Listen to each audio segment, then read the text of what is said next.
Hi, I'm Debbie Moraes, and once again, this is Legal Matters, the program we designed to address some of the critical issues facing consumers and businesses today.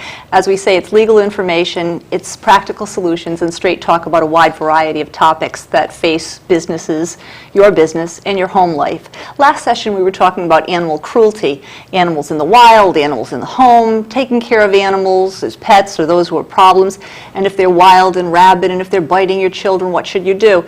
Today we're going to be talking about contracts, which at some times, if you're not careful, can bite you as well. Once again, we have with us Jackie Grasso and David Bazar from Odette Bazar, Cadero Grasso Law Firm in East Providence. So we're going to talk about contracts today. I guess everyone deals with business and personal contracts from time to time, and I guess some are written and some are set up as oral contracts.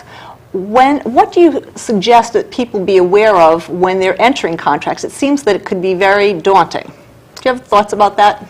Well, let's start with your first part of the introduction about oral versus written contracts. There are certain contracts that have to be in writing. Many contracts do not.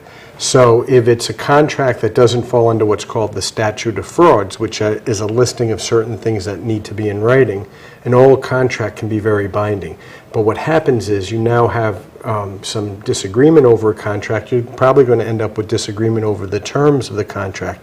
So even if the contract's not required to be in writing, the first thing I would suggest is that you put the terms of your agreement in writing. Especially if it could make a difference to you monetarily. You always want to put it in writing, because going further down the road, if there ever is a dispute over a term, at least you have the writing that's going to control versus your word against mine. Right. So it's much more difficult to prove verbal agreement than it is to have the terms in writing. Exactly. Okay. A quick question, and it's something that consumers face often. When a vendor presents you with a contract, is that, as a standard form, for example, is that gospel? Is that something that is just ground in cement, or is that something that people could actually negotiate and work around a little bit? Well, if you can't negotiate the terms of the contract, then is it really a contract? Because the definition of a contract is that there's an agreement. That's the first step. An agreement means a meeting of the minds, that the two parties have negotiated the terms. An offer was made, that offer was accepted. Now, if something is presented to you and you don't have any choice in the matter and you're forced to accept it, have you really freely and voluntarily entered into that agreement? So what you're referring to, I would call perhaps a contract of adhesion, where the terms are dictated to you. Those are sometimes the terms that are overreaching, may not be enforceable if you didn't have any ability to negotiate. So I would always, if there's something in the contract that you don't like, negotiate it. Mm-hmm. If it seems like it's a pretty straightforward thing, as standard forms or contracts might be, is there some latitude for a consumer to negotiate, if not price, maybe some other terms? Do they have leverage? What kind of leverage does a consumer have when they're presented, here's what I think you should pay, and here are the terms under which I should do it, just sign here?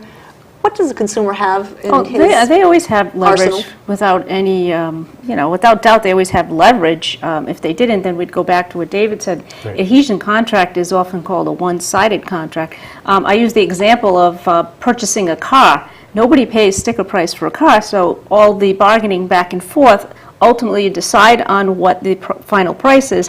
That's going to be put in writing, and that's going to be a contract. Right. So any contract, whether it's to go in and buy a car, as Jackie's saying, or to have someone come in and do work on your house, as another example. That's right, yeah.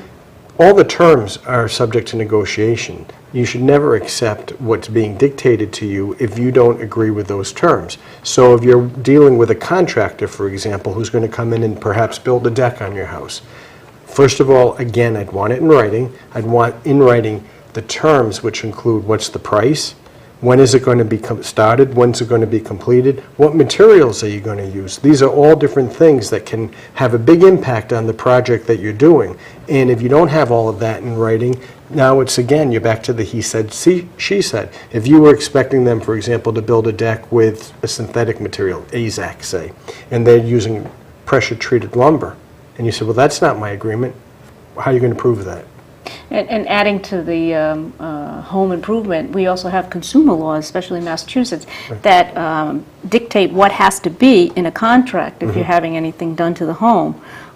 So certain terms have to be there, and you as a consumer have to be vigilant about looking at that and making sure those terms are there.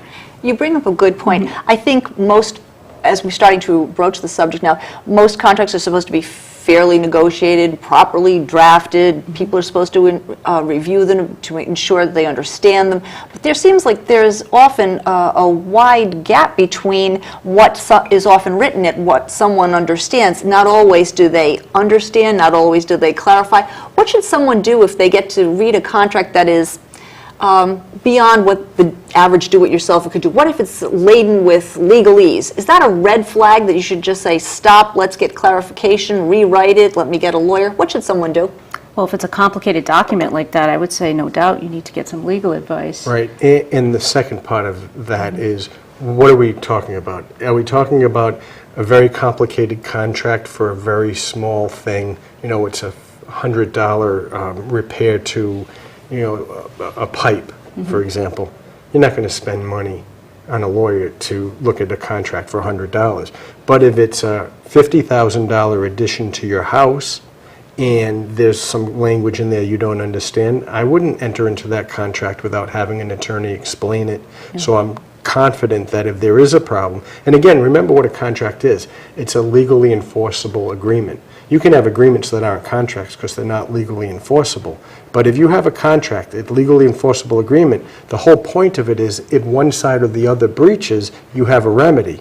Well, you need to know what the terms of that agreement are, and all that little legalese can affect your ability to recover. Well, for example, suppose you have a $400 planned website that has accompanies a 6-page document that you're signing as a contract, and somewhere in the middle of it is a specific listing about who owns the rights to that design, the person who created it, or somebody else who got involved in designing it, or somebody else who was the client who gave some input into it. Suddenly that $400 or that $800 job, buyer beware, if someone really didn't look at whatever number 6 or 7 out of 20 that was, that could end up being more than an $800 expense, and a long line of problems that I can't even or wouldn't want to mention. Unfortunately, you look at some of those internet contracts or terms of agreement.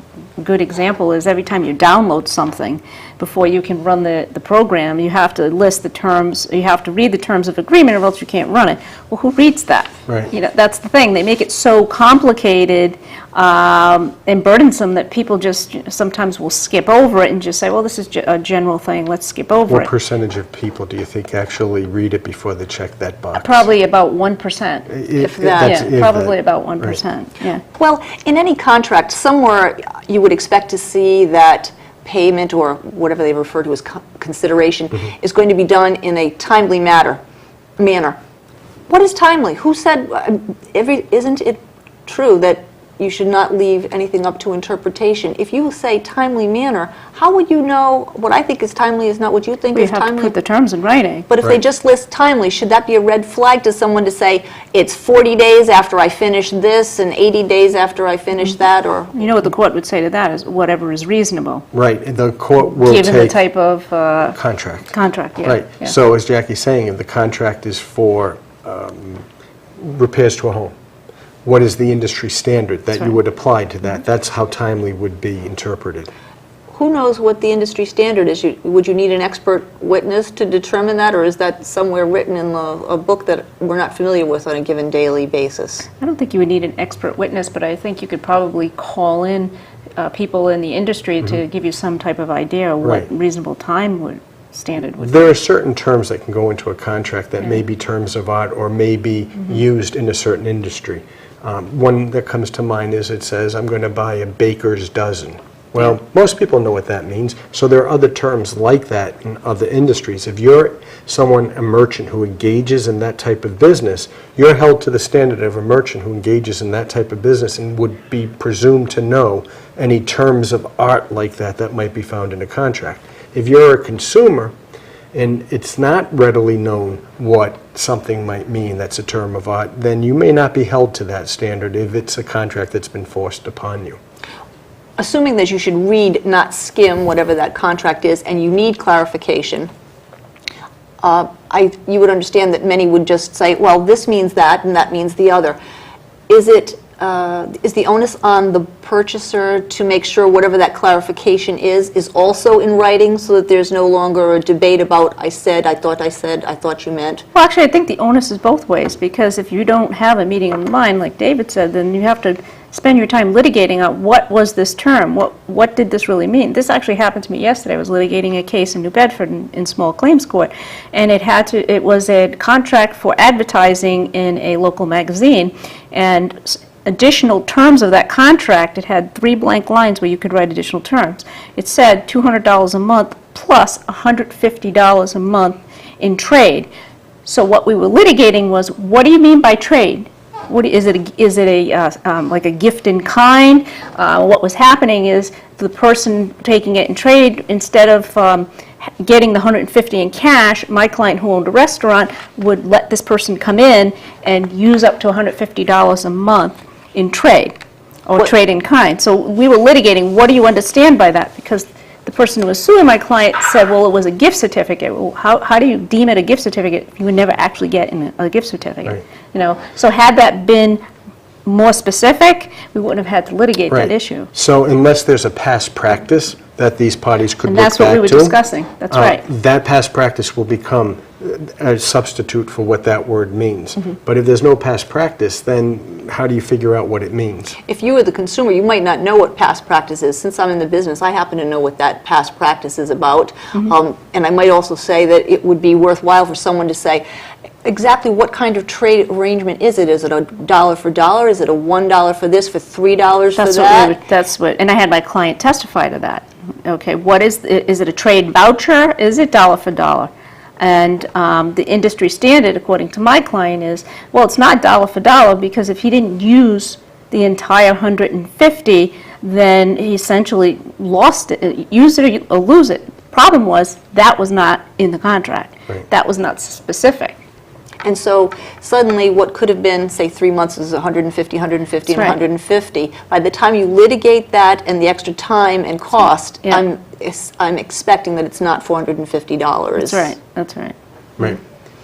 And when it comes to contracts that you might not understand up front and you're considering, I'm not going to do it myself, I'm going to call a lawyer, are there times when lawyers will just translate and clarify for someone, or do they always not only translate but also see the process through so that it works? I think employment in someone's agreements is a good behalf. example. On someone's behalf. Employment agreements Yes. or contracts for the sale and purchase of real estate, other types of things. They'll oftentimes see these things through, but now it may not just be read and explain, it may be read, negotiate, rewrite. That's right. It depends what exactly is being asked of the attorney. An attorney really isn't doing their job if they're being hired to see someone through a process, if all they do is say, well, this is what it means, and that's what you paid for, fine. But if you paid for their services to get you through this contract, then it's a little bit more than read and explain. Typically, what does a lawyer do apart from translating legalese and some of the who's a natural person versus a legal entity, whatever? Apart from translating specific terms, what other things would a lawyer typically do in looking at contracts? I mean, I might say, gee, I'll read this and think of as many different alternatives or questions or problems. Is that what you also do, but with a good deal more expertise than most? Oh, yeah, I think depending on what type of contract it is. For instance, if it's a prenuptial agreement and